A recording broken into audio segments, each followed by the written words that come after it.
Ginagapos ng kanyang pamilya ang 17 taong gulang na si Kenneth, hindi niya tunay na pangalan, para pigilan ang madalas na pagwawala ng binatilyo.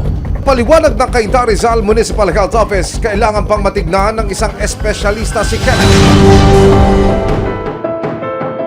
Nitong Biyernes, inimbitahan ng resibo ang isang neurologist sa GMA Action Center para personal na makausap si Nanay Marife at masuri si Kenneth.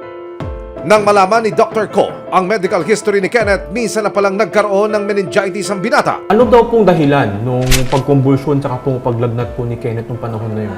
Ayun nga lang po, parang may virus na dumapo sa kanya. Virus po sa utak po ba ito?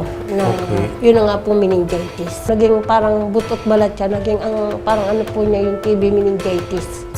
Matapos ang konsultasyon, naniniwala raw si Dr. Ko na ang nararanasang mga kumbulsyon at hindi makontrol na pagwawala ni Kenneth ay dahil sa hindi gumaling na impeksyon na dulot ng meningitis noon. Ang TB meningitis po kasi ay isang uri ng impeksyon sa utak kung ang pinanggalingan po niya ay tuberculosis. Ito po ay parang nagkakaroon ng inflamasyon o namamaga po ang mga ugat sa loob ng utak ng isang pasyente na ang itsura po madalas ay nagmumukhang parang nagka-stroke po yung pasyente. Para mas konkreto ang mga akbang na gagawin para kay Kenneth, minabuti ni Dr. Ko na ipaisa-ilalim sa tests ang binata.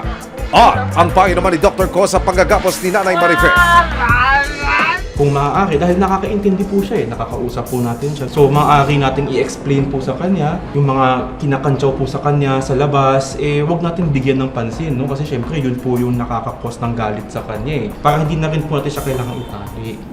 Kasama ang Municipal Health Office ng Cainta at Resibo, agad na isinailalim si Kenneth sa EEG sa isang ospital sa Cainta. Nagpapasalamat po ako dahil may nakarinig ng aming hinaing na matulungan kami. Kaya kami pinagpapasalamat ng marami sa inyo. Meron naman ako binigay na gamot sa amin na para hindi namin siya gapusin.